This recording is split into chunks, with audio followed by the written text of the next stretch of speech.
김용빈을 망신주기 위해 일본어 노래를 갑자기 요구했다는 이야기가 온라인에서 퍼졌습니다. 하지만 확인된 방송 기록을 따라가면 진실은 조금 다릅니다. 누군가가 그를 함정에 빠뜨렸다는 공식 증거는 없습니다. 실제로 확인되는 무대는 2026년 2월 20일 방송된 TV조선 금타는 금요일 9회였습니다.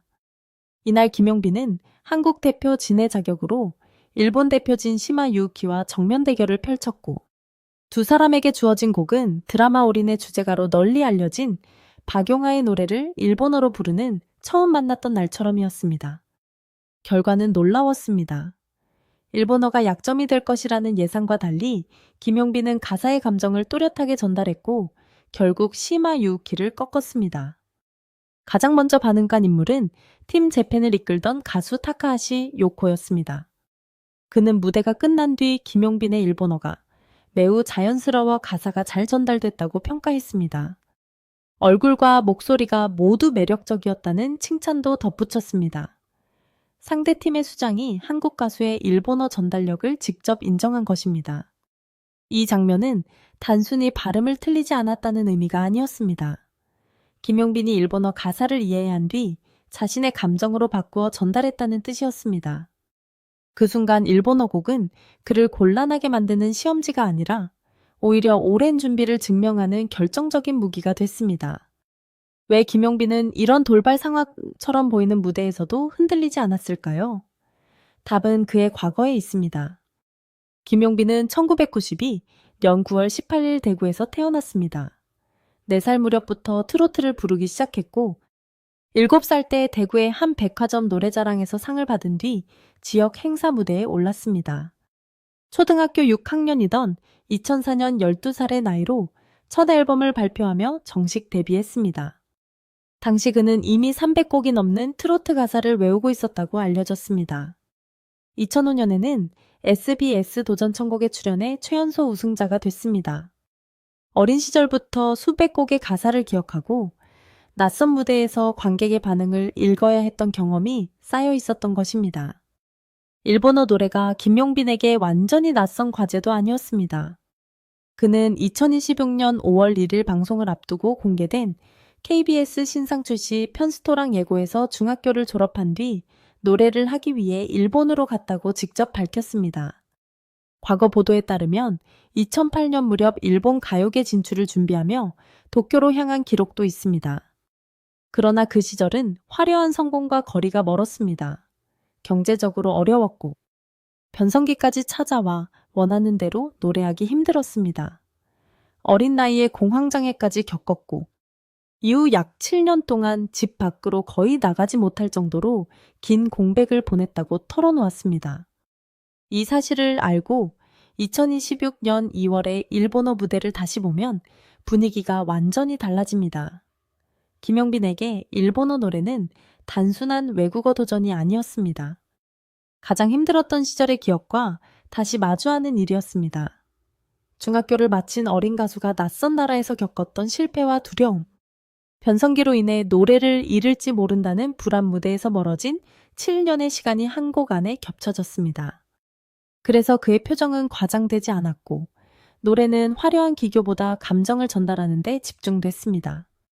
첫 소절부터 음을 세게 밀어붙이지 않고 부드럽게 시작한 뒤 후렴으로 갈수록 호흡과 감정을 넓히는 방식이었습니다. 일본어 발음만 흉내내는 무대였다면 상대 팀의 수장이 가사 전달력을 칭찬하기 어려웠을 것입니다. 김용빈의 강점은 정확한 음정만이 아닙니다. 그는 오랜 시간 행사 무대에서 관객의 표정을 읽는 법을 익혔습니다. 7살부터 지역 무대에 섰고 12살에 정식 가수가 되었으며 2026년 기준으로 활동 경력은 22년에 이릅니다. 어린 시절의 신동이라는 이름이 사라진 뒤에도 그는 완전히 포기하지 않았습니다. 2020년 KBS 트롯 전국체전에 참가해 최종 5위에 올랐고 2024년 12월 19일 시작된 TV조선 미스터 트롯 3에 다시 도전했습니다. 첫 경영옥 애인으로 마스터 18명의 선택을 모두 받았고 첫 주부터 대국민 응원투표 1위에 올랐습니다. 그 흐름은 7주차까지 이어졌습니다. 그리고 2025년 3월 13일 결승에서 최종 우승을 차지했습니다. 미스터 트롯 3 우승은 단순한 인기 투표의 결과가 아니었습니다. 데뷔 20년을 넘긴 가수가 다시 처음부터 경쟁한 끝에 얻은 결과였습니다. 김용빈은 어린 시절 이미 주목을 받았지만 변성기와 공황장애, 긴 공백으로 무대에서 멀어졌습니다. 다시 방송에 등장했을 때 대중은 그를 신인처럼 바라봤습니다. 그는 과거의 명성을 앞세우기보다 한 곡씩 실력을 증명했습니다. 이런 과정은 일본어 무대에서도 그대로 드러났습니다. 낯선 언어를 부른다는 부담보다 노래 속 감정을 관객에게 전달해야 한다는 기본에 집중했습니다. 특히 이번 대결의 상대가 시마 유우키였다는 점도 중요합니다. 시마 유우키는 미스터 트롯 재팬의 초대 진으로 소개된 인물입니다. 즉, 김용빈이 상대해야 했던 사람은 일본어를 모국어로 사용하는 일반 출연자가 아니라 일본 경연에서 정상에 오른 가수였습니다. 선곡 역시 한국어 노래를 편하게 부르는 방식이 아니었습니다. 두 사람 모두 일본어 버전의 같은 곡으로 맞붙었습니다. 언어적 조건만 놓고 보면 시마 유우키에게 유리할 수밖에 없는 승부였습니다. 그런데 김용빈은 발음과 음정에만 매달리지 않고 특유의 맑은 음색과 절제된 감정 표현을 앞세웠습니다. 결국 승리는 김용빈에게 돌아갔고 상대팀에서도 공개적인 찬사가 나왔습니다. 선곡 자체에도 특별한 상징이 있었습니다. 처음 만났던 날처럼은 한국 드라마 올인의 주제가로 사랑받은 곡을 일본어로 다시 만든 노래입니다. 원곡을 부른 박용하는 일본 활동을 통해 큰 인기를 얻었고 일본 골든디스크 시상식에서 4년 연속 수상한 한류 가수로 기억됩니다. 따라서 이 곡은 단순히 일본어 문장을 정확히 읽는 것만으로 완성되지 않습니다. 한국식 발라드의 정서와 일본 청중에게 익숙한 발음, 두 가지 감각을 동시에 살려야 합니다. 김용빈은 트로트 특유의 꺾기를 지나치게 사용하지 않았고 기음을 안정적으로 이어가면서 문장 끝의 감정을 섬세하게 정리했습니다. 이것이 일본어를 모국어로 쓰는 상대와 맞붙고도 노래의 분위기를 잃지 않은 이유였습니다. 카메라 앞에서 김용빈이 보여준 태도도 주목할 만했습니다. 그는 상대가 일본 경연 우승자라는 사실을 의식해 지나치게 힘을 주지 않았습니다. 첫 부분에서는 호흡을 아끼고 중반부터 음색의 밝기를 높였으며 마지막에는 감정을 폭발시키기보다 여운을 남겼습니다. 낯선 언어를 부를 때 흔히 나타나는 경직된 입 모양이나 박자를 따라가기에 급급한 모습도 두드러지지 않았습니다. 무대가 끝난 뒤 나온 칭찬이 일본어 실력뿐 아니라 가사 전달력에 집중된 이유입니다. 시청자에게는 몇 분짜리 대결이었지만 김용빈에게는 어린 시절부터 축적한 수백 곡의 기억력과 일본 체류 경험, 수십 년의 행사 무대 감각이 동시에 작동한 순간이었습니다. 이 승부가 방송된 시점도 의미가 큽니다. 김용빈은 2025년 3월 미스터 트롯 3 우승 이후 각종 방송과 공연에서 활동 범위를 넓히고 있었습니다. 한국기업평판연구소가 2025년 12월 21일부터 2026년 1월 21일까지 분석한 자료에서는 김용빈이 2026년 1월 라이징 가수 브랜드 평판 1위에 올랐습니다. 브랜드 평판 지수는 306만 8,526으로 집계됐고 소통 지수는 148만 2,510, 커뮤니티 지수는 120만 4,259였습니다.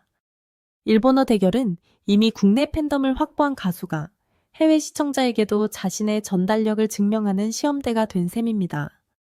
그리고 2026년 3월 19일에는 고향 대구 수성구의 홍보대사로 위촉돼 수성못과 대구 스타디움 등 지역 명소와 문화 행사를 알리는 역할까지 맡았습니다.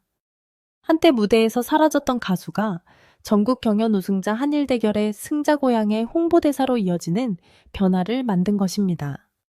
여기서 온라인 제목에 등장한 망신주기라는 표현을 냉정하게 볼 필요가 있습니다. 확인 가능한 방송 기사와 영상에는 해외 행사 관계자가 김용빈을 고의로 곤란하게 만들기 위해 일본어 곡을 요구했다는 내용이 없습니다. 갑작스러운 요구였다는 공식 설명도 확인되지 않습니다. 따라서 누군가의 악의적인 함정이었다고 단정하는 것은 사실과 다를 수 있습니다. 그러나 시청자들이 이 무대를 극적인 반전으로 받아들인 이유는 분명합니다. 일본에서 좌절을 겪었던 가수가 세월이 흐른 뒤 일본 최고의 경연 우승자와 일본어 노래로 맞붙어 승리했기 때문입니다. 실제 사실만으로도 충분히 강한 이야기입니다. 무대 뒤에 숨은 또 하나의 숫자는 7년입니다. 김용빈이 공황장애로 집에 머물렀다고 밝힌 시간입니다. 가수에게 7년의 공백은 치명적일 수 있습니다. 유행은 바뀌고 대중은 새로운 얼굴을 찾으며 방송 기회는 빠르게 사라집니다. 하지만 그는 다시 노래를 시작했습니다. 2020년 전국 경연에서 5위, 2025년 또 다른 전국 경연에서 1위 그리고 2026년 한일 대결에서 일본어 곡으로 승리했습니다. 시간의 순서를 놓고 보면 한 번의 기적이 아니라 오랜 회복과 반복된 도전의 결과라는 사실이 보입니다. 무대에서 가장 예상하지 못한 일은 관객이 놀란 것이 아니었습니다. 김용빈이 과거 자신을 무너뜨렸던 기억을 피하지 않고 정면으로 통과했다는 점이었습니다. 일본에서 힘든 시간을 보냈던 소녀는 더 이상 낯선 언어 앞에서 위축되지 않았습니다. 오히려 그 언어로 감정을 전달했고 일본 대표 가수와의 대결에서 승리를 가져왔습니다. 타카하시 요코가 가사가 잘 전달됐다고 말한 이유도 여기에 있습니다. 전달력은 경험에서 나옵니다. 김용빈의 목소리에는 12살 데뷔 이후에 22년, 무대에서 사라졌던 7년, 다시 정상에 오르기까지 버텨낸 시간이 함께 담겨 있었습니다. 이 무대가 남긴 결론은 단순합니다. 김용빈을 흔들 수 있다고 생각했던 조건이 오히려 그의 진짜 실력을 보여주는 장치가 됐습니다. 다만 사실을 넘어 누군가가 일부러 망신을 주려 했다고 과장할 필요는 없습니다. 확인된 사실은 더 강합니다. 2026년 2월 22일 한국의 미스터트롯 쌈진 김용빈은 일본의 미스터트롯 재팬진 시마 유키와 일본어 곡으로 맞붙었습니다. 일본어를 모국어로 쓰는 강자를 상대로 승리했고 팀 재팬의 타카하시 요코에게 일본어와 가사 전달력을 인정받았습니다. 그리고 그 순간 과거 일본에서 좌절했던 한 소년의 시간이 마침내 가장 통쾌한 방식으로 뒤집혔습니다.